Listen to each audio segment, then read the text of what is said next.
তো কাহিনীর শুরুতেই আমরা জিনহুকে দেখতে পাই, যে কিনা প্রতিদিনের মতো আজকেও সকালবেলা স্কুলে যাওয়ার জন্য রওনা হয়।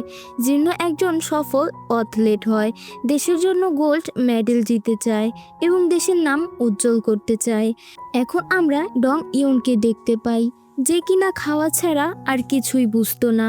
আজ স্কুলে যাওয়ার সময় সে যখন রাস্তায় দাঁড়িয়ে খাবার খাচ্ছিল, ঠিক সে সময় জিন্নু তার পেছন থেকে এসে তার মাথায় আচমকা একটি ঘাটতি মারে, যার জন্য ডং অয়নের এর কেকটি তখন নিচে পড়ে যায়। এরপর সে যখন কেকটি উঠিয়ে খেতে যাবে, ঠিক তখনই আবার আরেকটা ছেলে এসে ওর কেক নিয়ে দৌড়ে সেখান থেকে চলে যায়। ঠিক তখনই আমরা শেষ বছরের বদলে হওয়া শিক্ষার্থী সাংকে দেখতে পাই। সাং স্কুলের সব মেয়েদের হৃদয় হরণকারী ছেলে ছিল। স্কুলের সব প্রায় নিয়েই ওর জন্য পাগল হয়ে থাকতো। তাই আজকে সাং 40,000 টাকা সাদা জুতা পরে এসেছিল স্কুলে, যেটা দেখে ওর সব বন্ধুরা তখন অনেক হিংসা হতে শুরু করে, যার জন্য ওর বন্ধুরা ওকে জোর করে ধরে নিয়ে যায় আর ওর সাদা জুতায় মাটি লাগিয়ে ময়লা করে দেয়। ঠিক পরপরই আমরা পুরো স্কুলের আরেক ক্লাস সান আগে দেখতে পাই, যে কিনা তখন ক্লাসে বসেছিল। তখন সব ছেলেরা ওকে দেখে ভাবতে থাকে, এই মেয়ে কিভাবে এত সুন্দর হতে পারে বলো তো আমাকে। পুরো ক্লাস সান আয়ের সাথে একবার শুধু কথা বলার জন্য সবসময় কোন একটা বাহানা খুঁজতে থাকতো। কিছুক্ষণ পর যখন ক্লাস শুরু হয়, তখন টিচাররা সবার হাজির নেওয়ার জন্য পড়ে সে পড়ানো শুরু করে। কিন্তু এদিকে বেয়ন নামের একটি ছেলে ক্লাসে এসে মনোযোগ না দিয়ে ক্লাস কমিক্স পড়ছিল। জিহু ওর কাছ থেকে তখন কমিক স্টিক চায়, কিন্তু বেহুন ওকে না দিলে ওর রাবার ব্যান্ড জিওনের দিকে তখন ছুঁড়ে মারে, কিন্তু সেটা সানের গায়ে লেগে যায়, যেটা দেখে সান ব্যাপারটা তখন এড়িয়ে যায়। তখন জিন্নু আবারও রাবার ব্যান্ডটি ছুঁড়ে মারে বেনের দিকে, কিন্তু এবারও বেন দিতে রাজি না হলেও ওই দুধের বোতল বেনের গায়ে তখন ছুঁড়ে মারে, কিন্তু বোতলে কিছু দুধ বাকি ছিল, যা সানের বউয়ে তখন গিয়ে পড়ে, যেটা দেখে সান খুব রেগে যায় আর চিৎকার করে ওঠে, যেটা দেখে তখন টিচার চক জিনুর দিকে ছুঁড়ে মারে আর বলে যে ক্লাসে বিশৃঙ্খলা করেছিল তারা যেন সবাই দাঁড়িয়ে যায়, যেটা শুনে তখন সান, জিনু, ভিয়ন তিনজনে দাঁড়িয়ে যায়। কিন্তু বেন হাত যখন জোর করে দাঁড়ায়, যেটা দেখে টিচারের তখন মনে হতে থাকে ও কিছু একটা লুকাচ্ছে, তাই সে বেনকে হাত সরাতে বলে। এরপর যখন হাত সরায় তখন ওর প্যান্ট উঁচু হয়েছিল, যেটা দেখে সবাই তখন হাসতে শুরু করে। তখন টিচাররা ওকে বলে এভাবেই দাঁড়িয়ে থাক বদমাস। তখন বেয়ন বলে সে আগের থেকেই দাঁড়িয়ে আছে। কি বদমাস ছেলেরা রে বাবা, এমন বদমাস ছেলে তো আমার স্কুলেও ছিল না। তবে যাই হোক, যদি তোমাদের কারো স্কুলের এরকম বদমাস থাকে তাহলে কমেন্টে লিখতে পারো। এবার চলো আমরা সামনের কাহিনীতে এগোই। এরপর টিচার ওদের তিনজন থেকে ক্লাস থেকে বের করে দেয়। ঠিক তখনই আরেক টিচার এসে জিহুনকে বলে তুমি কবে বদলাবে গাধা। তারপর সে সানকে বলে মা, আমি তোমার থেকে এটা একদমই আশা করিনি। যাই হোক, পড়াশোনায় মন দাও, আর তোমার কাছে আমার অনেক আশা রয়েছে। ঠিক এটা বলেই এরপর টিচার ভিয়নকে মার দিয়ে বলে এখন থেকে তোমার স্যারের সামনে বসবে, আর সান তুমি এই অসভ্যগুলোর পড়াশোনায় সহযোগিতা করবে। এটা বলে টিচার সেখান থেকে যাওয়ার আগেই বেয়নকে বলে গাধার বাচ্চা, তুই তাড়াতাড়ি বাথরুমে যা।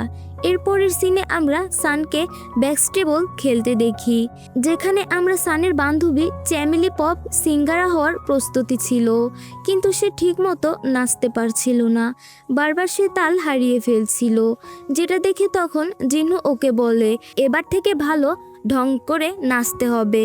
এটা শোনার পর ঢং ওর থেকে সুন্দর নাচ করে দেখায়, এত মোটা হওয়ার পরেও।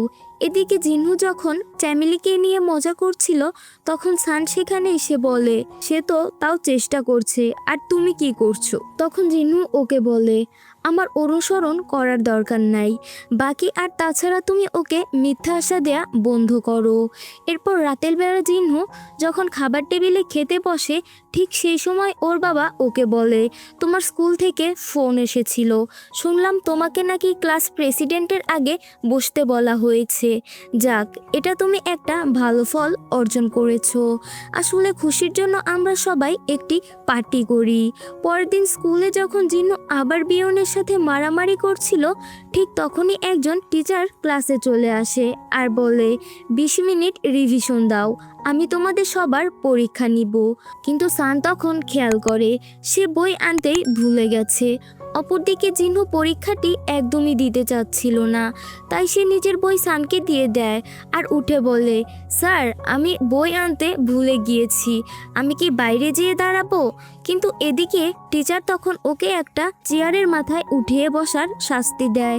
ক্লাস শেষে সান জিহুর সাথে দেখা করার জন্য চলে আসে আর ওকে বই দেওয়ার জন্য ধন্যবাদ জানায়।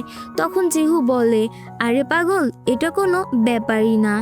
এরপর যখন জিহু ওখান থেকে চলে যেতে চায়, তখন সায়ান ওকে জিজ্ঞাসা করে, তুমি বড় হয়ে কি হতে চাও? তখন জিহু বলে, জানি না। ঠিক সে সময় সাং ওর দিকে বল ছুঁড়ে মারে, যার কারণে এরপর জিহু তার বন্ধুদের সাথে খেলতে চলে যায়। খেলা শেষ হলে সাং জিহুকে বলে, তুই সানকে চালানো একদমই বাদ দে। কিছুক্ষণ পর জিহু যখন ক্লাসে চলে আসে, তখন সান জিহুকে নিজের নোটটি দেয় আর বলে, এটা পড়ে নিও, আমার মনে হয় পরের পরীক্ষায় এখান থেকে প্রশ্ন আসবে। তখন জিনু জিজ্ঞাসা করে, তাহলে তুমি আমাকে এটা কেন দিচ্ছ? তো বাবারা, তোমরা কি বুঝতে পারছো? যার পটার হয় সে একটা বই দিয়েই পটে যায়, আর তোমরা একটা মেয়েকে পটানোর জন্য দামি দামি গিফট দাও, কিন্তু সে এরপরেও পটে না। তার মানে হচ্ছে গুরু তোমারটা ভুল নাম্বার ছিল। যাই হোক, এদিকে গল্প সিনেহাল মনে করে সান্তাকে ফেল করানোর জন্য ভুল পেপার দিচ্ছে। এর জন্য সে পেপারটা নিতে কোনোভাবেই চাচ্ছিল না, যেটা দেখে তখন সান বলে, আমি চাই না তোর পরীক্ষায় ফেল করো, এর জন্য তোমাকে এটা দিচ্ছি। এরপর সান ওর টেবিলে ওর পেপারটা রেখে সেখান থেকে চলে যায়। এরপর রাতে জিনু যখন বাসায় যায়, তখন পড়াশোনার বদলে বক্সিং প্র্যাকটিস করতে শুরু করে। ঠিক সে সময় ওর হাত লেগে নোটের ওপর কিছু খাবার পড়ে যায়, যেটা দেখে সে তখনই সেটা পরিষ্কার করতে গিয়ে খেয়াল করে আসলে নোটে অনেক পরিষ্কার সব কিছু লেখা ছিল, আরও অনেক ভালো মতো সব একাই বুঝতে পারছিল। এর পরের দিন ক্লাসে সাংসানের সাথে পড়া বোঝার বাহানায় তার সাথে কথা বলতে আসে, কিন্তু সেই সময় জিহু সেখানে এসে সানকে বলে যায়, নিজের ব্রেঞ্চে গিয়ে বসো, এই ব্রেঞ্চে আমার। যেটা শুনে তখন সান সেখান থেকে উঠে যায়। এরপর রাতে বাসায় গিয়ে যখন জিহু পড়তে বসে, তখন ওর পড়ায় একটুও মন বসে না, যার কারণে ও চিৎকার করতে থাকে। শব্দ শুনে ওর বাবা উপরে দৌড়ে চলে আসে। তখন জিহু ওর বাবাকে জিজ্ঞাসা করে, আচ্ছা বাবা, আসলে কি পড়াশোনা আমাদের জীবন বদলে দিতে পারে? তখন ওর বাবা বলে, হ্যাঁ, যদি তুমি পড়াশোনা করতে চাও তাহলে তোমার 100% পড়াশোনায় মন দিতে হবে, কারণ এটাই সারা জীবন তোমার সাথে থাকবে। এরপর থেকে জিনো মনোযোগ দিয়ে পড়াশোনা করতে শুরু করে। এর ফলে তার আর সানের মাঝে ভালো একটা বন্ধুত্ব হয়ে যায়, যেটা ক্লাসের অনেকে তখন সহ্য করতে পারছিল না। এর মধ্যে সান একজন অন্যতম ছিল। এর কিছুদিন পর যখন ক্লাস টেস্টের রেজাল্ট দেয়া হয়, সেখানে সবাইকে অবাক করে দিয়ে জিন্নু ক্লাস ড্রপ করে। সান এই কথা শুনে তখন খুশি হয়ে যায়। তবে এর কিছুদিন পর ক্লাসে হঠাৎ করে একজনের টাকা চুরি হয়ে যায়। তখন টিচার সবাইকে বেঞ্চে দাঁড় করিয়ে সবার ব্যাগ চেক করতে শুরু করে। তখন টিচার রং এর ব্যাগ থেকে শুধু অনেক খাবার দাবারের জিনিসপত্রই খুঁজে পায়, যেটা দেখে তখন টিচারের মনে হয় ডমি টাকা চুরি করেছে আর সেই টাকা দিয়ে এতগুলো খাবার কিনেছে, যার কারণে সে ডংকে জিজ্ঞাসা করে কেন সে এতগুলো টাকা চুরি করেছে। যেটা শুনে সেই সময় জিনো সবার সামনে উঠে বলে, কত টাকা চুরি হয়েছে স্যার, আমাকে বলুন, আমি টাকা দিয়ে দিচ্ছি, তবুও মিথ্যা দোষ দেওয়া বন্ধ করুন। তখন টিচার ওকে বলে, তুমি বেশি দয়াশীল হওয়া বন্ধ করো। যেটা দেখে এবার সান এসে তখন বলতে থাকে, এভাবে বিনা কারণে ডংকে দোষ দেয়া ঠিক হচ্ছে না। আপনার কাছে কি কোনো প্রমাণ আছে যে ডং টাকা চুরি করেছে? এটাও তো হতে পারে যে টাকা চুরি হয়নি, বরং হারিয়ে গেছে। এসব শুনে টিচার সানকে তখন শাস্তি দেয়। এরপর একদিন সবাইকে পিকনিকের জন্য নিয়ে যাওয়া হয়। সেখানে সবাই অনেক মজা করছিল। সেখানে প্রত্যেক আলাদা আলাদা গেম ছিল, কিন্তু একটা গেমে সাং এর হঠাৎ ব্যথা লাগে, যার জন্য সে বিয়নের উপর অনেক রাগ করে। যেটা দেখে বিয়ন তখন ওকে বুঝাতে থাকে, কিন্তু সাং তখন মেয়েদের দিকে তাকিয়ে থাকে, একটা ঘুষি মারে, যেটা দেখে এবার জিহ্ন তাকে মারা শুরু করে। আরও এতে করে ভয়াবহ একটি মারামারি তখন হয়ে যায়, যার কারণে তখন টিচার সেখানে এসে সবাইকে থামায় এবং তাদেরকে শাস্তি দেয়। এরপর যখন সবাই লাঞ্চ করতে বসে, তখন সান ডংকে জিজ্ঞাসা করে, তুমি কি আজকের লাঞ্চে ফ্রি আছো? তোমাকে কিছু জিজ্ঞাসা করার আছে আমার। তখন ডং বলে, হ্যাঁ অবশ্যই। সানকে জিজ্ঞাসা করার কি আছে? আমাকে জিজ্ঞাসা করো, আমি একদম ফ্রি আছি। কিন্তু সান ওকে মুখের উপরে না বলে দেয়। তখন হঠাৎ করেই চ্যামেলি সবার সামনে বলে ওঠে, আচ্ছা তোমরা কি জানো, আমার ভূতের কাহিনী একদমই পছন্দ না। এই কথা শুনে দুষ্টু জিনহু তার সামনেই তখন একটা ভূতের গল্প বলা শুরু করে, যেখানে ক্লাসে একটা মেয়ে তখন নিচে পড়ে যাওয়া একটা কলম উঠাতে নেয়। ঠিক সেই সময় ক্লাসরুম তখন অন্ধকার হয়ে যায় আর একটা ভূত ওর দিকে দৌড়ে আসে। তখন একটা ছেলে ওর দিকে চোখ উল্টিয়ে চামেলিকে ভয় দেখাতে শুরু করে। এতে করে সে তখন অনেক ভয় পেয়ে যায় আর ছেলেটিকে মেরে সেখান থেকে উঠে চলে যায়। এরপর একদিন ক্লাসের সান হঠাৎ করে জিহ্নকে বলে, বার্ষিক পরীক্ষা তো এসে পড়েছে, তো এখান থেকে ক্লাস শেষ হওয়ার পর থেকে তুমি আমার সাথে অনুশীলন করো। এটা শুনে তখন জিহ্ন বলে, আর কারো সাথে না করে আমার সাথে কেন তুমি আমাকে পছন্দ করো? আর এমন আচরণ দেখে সেখান থেকে উঠে চলে যাওয়ার সময় জিহ্ন বলে, তোমার মতো বলদ ছেলেদের প্রতি আমার কোনো আকর্ষণ নেই। যেটা শুনে জিহ্ন অপ্রস্তুত হয়ে যায় আর বলে, তুমি আমাকে বলদ বললে? আচ্ছা ঠিক আছে, আসো বাসদি ধরি, দেখি কে পরীক্ষায় বেশি নাম্বার আনতে পারে। যদি আমি জিতি তাহলে তোমার চুল খুলে স্কুলে আসবে, আর যদি তুমি যেত তাহলে আমার চুল ছোট করে ফেলবো। এরপর থেকে জিনু পড়াশোনায় পুরো দমে লেগে পড়ে। এখান থেকে সে উঠতে বসতে এমনকি শুয়েও সব সময় পড়তে থাকে। যদি তার ঘুম আসে তাহলে সে ওর বাবাকে পেঁয়াজ কাটতে বলে, যাতে ওর চোখে পানি এসে যায় আর যাতে ঘুম না আসে। এর কিছুদিন পরে খুব শীঘ্রই বার্ষিক পরীক্ষা এসে পড়ে, যেখানে জিনহু অনেক ভালো পরীক্ষা দেয়। তো একদিন রাতে সান যখন ক্লাসে পড়ছিল, তখন হঠাৎ করে ক্লাসের আলো চলে যায়। তখন ওর মনে হতে থাকে কোনো একটা বাচ্চা ভূত ওকে কামড়ে দিতে এসছে, যেটা দেখে সে তখন চিৎকার দিয়ে ওঠে। ঠিক তখনই সেখানে জিনহু চলে আসে আর আমরা দেখতে পাই ওর মাথায় চুল নেই, যেটা দেখে সান খুব হাসতে শুরু করে। আর তখন আমরা বুঝতে পারি ও শর্তে হেরে গিয়েছে, সানের নাম্বার ওর থেকে বেশি এসেছে। এরপর যখন ওরা দুজন বাসায় ফিরছিল, তখন সানের ব্যাগ মাটিতে পড়ে যায়। যখন ওই ব্যাগ উঠাতে যায় তখন জিনু খেয়াল করে সেখানে অনেকগুলো লাভ লেটার রয়েছে। তাই সে সানকে জিজ্ঞাসা করে, আচ্ছা এতজনের মধ্যে তুমি কেন একজনকেও ডেট করছো না? তখন সান উত্তরে বলে, আমার পড়াশোনায় ভালো মতো মনোযোগ দিতে হবে, যাতে করে আমি একটা ভালো কলেজে চান্স পাই। ঠিক এমন সময় হঠাৎ বৃষ্টি শুরু হয়ে যায়, যেটা দেখে তারা দুজন দৌড়ে গিয়ে বাস স্টপের নিচে আশ্রয় নেয়। কিন্তু তাড়াহুড়ার কারণে সানের বোতলের পানির চিহ্নুর উপর গিয়ে পড়ে। এতে করে জিন্নু তখন সানের গায়ে পানি ছিটিয়ে দেয়। এভাবে তারা দুজনের মধ্যে খুব সুন্দর একটা স্মৃতি তৈরি করে। এরপর আমরা এর পরের দিনের সিন দেখতে পাই, যেখানে কিনা সান চুল ছেড়ে প্রথমবারের মতো স্কুলে এসেছিল, যা ওর সৌন্দর্যকে আরও বাড়িয়ে দিয়েছিল। তাই আজকের প্রথমবার ওকে দেখে জিনহুর মনের মধ্যে ভালো লাগা কাজ করছিল। এভাবে দেখতে দেখতে ওদের স্কুলের পরীক্ষার দিনও চলে আসে, যেখানে এখন ওরা কলেজে যাওয়ার জন্য সিএসটি পরীক্ষা দিবে। সব শিক্ষার্থীদের বাবা মা ওদের উৎসাহিত করার জন্য ওদের স্কুলে আসে। সবাই পরীক্ষা অনেক ভালোই মতো দেয়, তাই পরীক্ষা পরীক্ষা শেষে সবাই মিলে একটা পার্টির আয়োজন করে। এত কিছুর মধ্যে সান কখনো কিছু বলতে পারেনি, কিন্তু সবসময় দূরে থেকেই সান অনেক ভালোবাসতে শুরু করেছিল। তাই যতবারই এই কথা সানকে বলতে গিয়েছিল, ঠিক ততবারই তার মাঝে কেউ না কেউ এসে গিয়েছে। এভাবেই একদিন সবাই বিজি ঘুরতে চলে যায়। সেখানে ওরা প্রত্যেক ওদের স্বপ্ন নিয়ে কথা বলছিল। এদিকে চ্যামিলির বিটিএস এর সব মেম্বারদের সাথে দেখা করার খুব ইচ্ছা ছিল। বেগুনের একটা গার্লফ্রেন্ডের দরকার ছিল। সাং এর ভালো একটা কলেজের অ্যাডমিশন নেয়ার দরকার ছিল।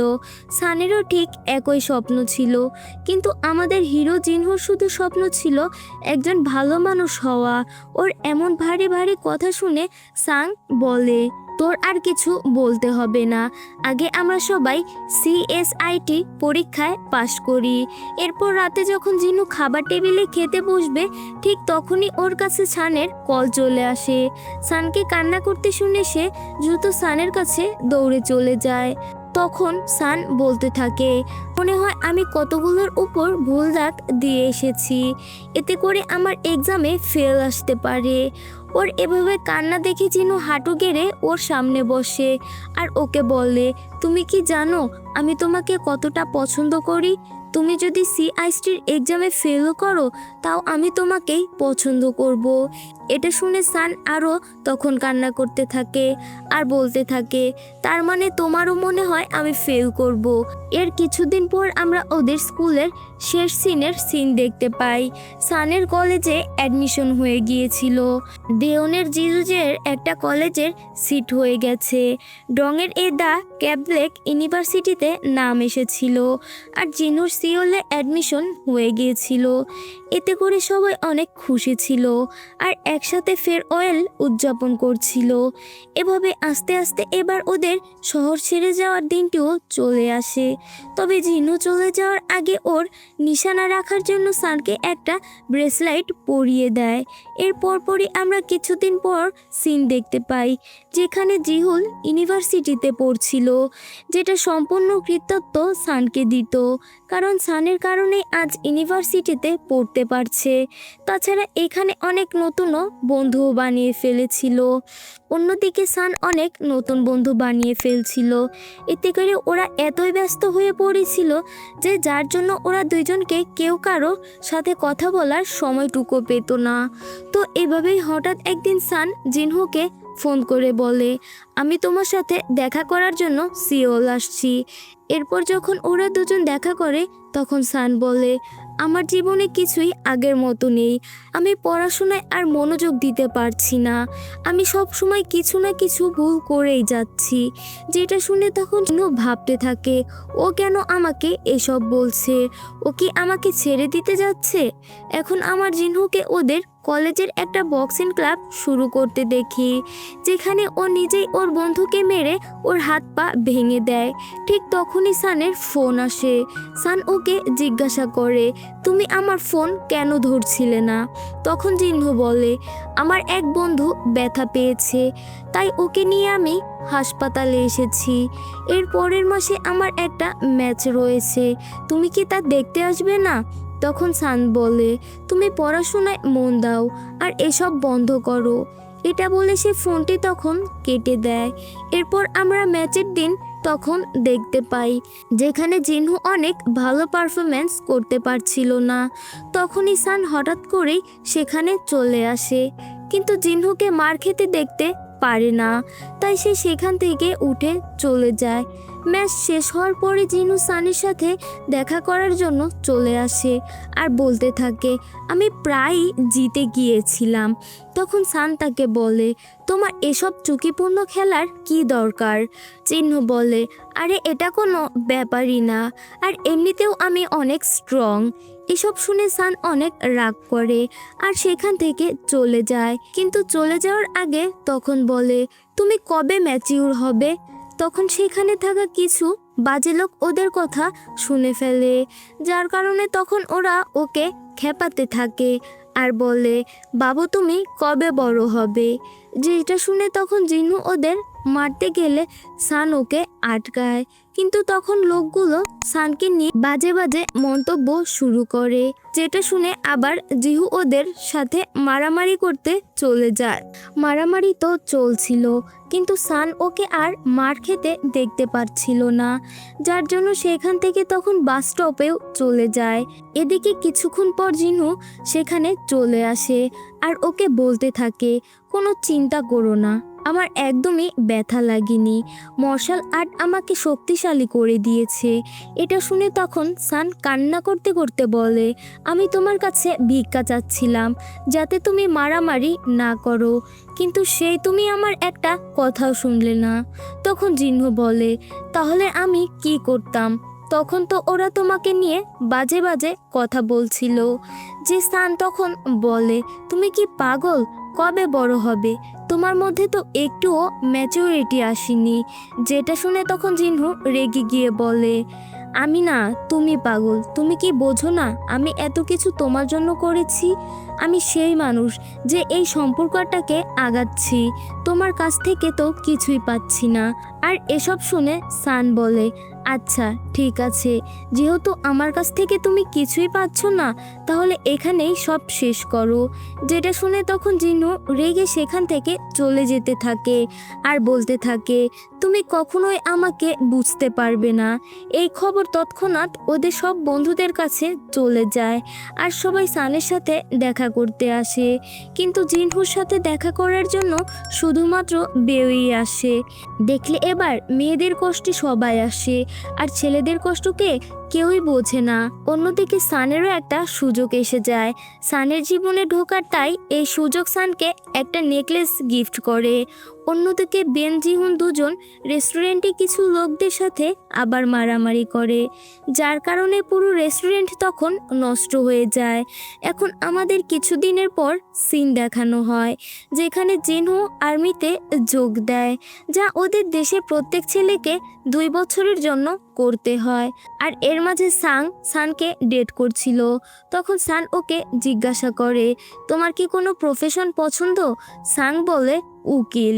এটা শুনে সান বুঝতে পারে ওর আর সাং এর মধ্যে কোনো মিল নেই।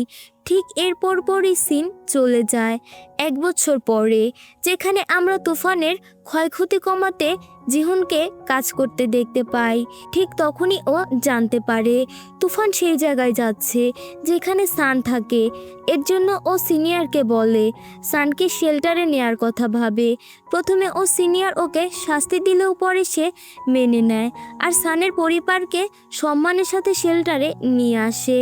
এরপর সান সিনিয়রের মোবাইল থেকে জিহনকে একটা ফোন দেয় আর জিজ্ঞাসা করে, তুমি ঠিক আছো তো? তখন সাং বলে, শুক্রিয়া আমাদেরকে এখানে নিয়ে আসার জন্য, আমাকে কেন বলে যাওনি তুমি? জিনু সব প্রশ্নই তখন এড়িয়ে যায় আর জিজ্ঞাসা করে, তোমার সানের রিলেশন কেমন চলছে?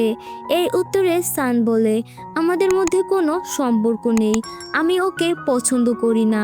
তুমি মানো বা কিংবা না মানো, আমি তোমাকে সবথেকে বেশি ভালোবাসি, কিন্তু তুমি আমাকে মূল্য দাওনি। অনেক কষ্ট হয়েছে তোমাকে ছেড়ে থাকতে। আসলে সবাই ঠিকই কথা বলে, সত্যিকারের ভালোবাসা কখনো পূর্ণতা পায় না। যেটা শুনে তখন জিন্নু বলে, ধন্যবাদ আমাকে এতটা ভালোবাসার জন্য। ঠিক তখনই হঠাৎ কল কেটে যায়, কারণ চার্জ না থাকার কারণে সানের ফোন অফ হয়ে গেছে। এখন আমরা আবার কয়েক বছর পরের সিন দেখতে পাই, যেখানে দেখা যায় বেয়ন একজন বড় শেফ হয়ে গিয়েছিল আরও নিজের স্টাইলে কাজ করছিল। সাং এখন একজন উকিল হয়ে গেছে, চামেলি একজন কেপ আপ কোরিওগ্রাফার হয়ে গেছে, আর ডং ওর সাথেই ছিল। আর আমাদের হিরো নিজের একটা কোম্পানি শুরু করেছিল, কারণ শুরু থেকেই ওর ড্রয়িং খুব ভালো ছিল। আজকে যখন কাজ করেছিল ঠিক তখন সানের ফোনে হঠাৎ করে ফোন আসে। ঠিক তখনই আমাদের একবারে বিয়ের আসরের শিফট করা হয়, যেখানে সান জিনহু বাদে যে যার টেবিলে বসেছিল। তখনই সানের এন্ট্রি হয়। আজকে ওর বিয়ে ছিল, যার জন্য আজকে ও অনেক সুন্দর করে সেজেছিল। কিন্তু ওর বর জিনহু ছিল না। জিনহু সামনে একটা টেবিলে বসে ভারী মনে ওকে দেখছিল। তখনই আমরা সানের জামাইকে দেখতে পাই, যে ছেলেটি কিনা ছিল স্কুল টাইম থেকে সানকে ভালোবাসতো, কিন্তু সান জিনহুর কারণে কখনো ওর দিকে নজরই দেয়নি। এরপর বিয়ে যখন শেষ হয়ে যায়, সব বন্ধুরা মিলে একসাথে তখন ছবি তোলে। তখন রং বরকে বলে, তুমি তো আমাদের সবার ক্রাশকে নিয়ে গেলে, আমরা এত সহজে তাকে ছেড়ে দিব না। তখন বুয়েন বলে, হ্যাঁ হ্যাঁ, তাছাড়া এখন আমাদের সবার সানের কাছ থেকে একটা করে কেসও লাগবে। তখন সান বলে, আচ্ছা বাবা ঠিক আছে, তাহলে যে আগের আমরার বরকে কিস করবে যে শুধুমাত্র আমার কেস পাবে। তখন জিনহু ওর বরকে কিস করে বসে। এসব দেখে সবাই তখন অবাক হয়ে যায়, আর সান বুঝতে পারে এখনো জিনহু ওর প্রতি পাগল। আর শেষ দৃশ্যে সান ওকে তখন কিস করে, যেটা দেখে কোনো বাজের কিস ছিল না, বরং ওদের ভালোবাসার কিস ছিল। আর তখনই আমরা দেখতে পাই এটা শুধুমাত্র তার কল্পনা ছিল। তার সাথে সকল স্মৃতি এক এক করে মনে করতে থাকে। আজও জিনু সেই স্কুলের শার্ট পরে এখানে এসেছিল, যে শার্টের পিছনে সান সব সময় দাগ কাটত। তখন জিনু সানকে হাসি খুশি দেখে তার পুরো মন ভেঙে যায়, আর সানকে বলে, আমি বড্ড পাগল ছিলাম, তাই তোমাকে আজ হারিয়ে ফেলেছি। আর তোমাকে ভালোবাসতে পারাটা আমার জীবনে একটা গুরুত্বপূর্ণ অধ্যায় ছিল। তুমি এই পাগলটাকে ম্যাচিউরড বানানোর জন্য অনেক চেষ্টা করেছো। আমি সেই মুহূর্তগুলো বারবার ফিরে পেতে চাই। আমি তোমার কান্না করা চেহারা আর হাসি খুশি চেহারা দুটোই দেখেছি, আর আজ সেটা আবারও একবার দেখতে এসেছি, যা কখনো আর আমার হবে না। আমার জীবনে আসার জন্য তোমাকে অনেক ধন্যবাদ। কথা দাও তুমি কখনো আর আমার জন্য মন খারাপ করবে না। আর এভাবেই আজকের এই লাভ স্টোরি ড্রামাটি এখানে শেষ হয়ে যায়। যাই হোক, কেমন লাগলো আজকের ড্রামা কমেন্টে অবশ্যই জানাবেন। আর ভালো থাকবেন, সবাই সুস্থ থাকবেন। আল্লাহ হাফেজ।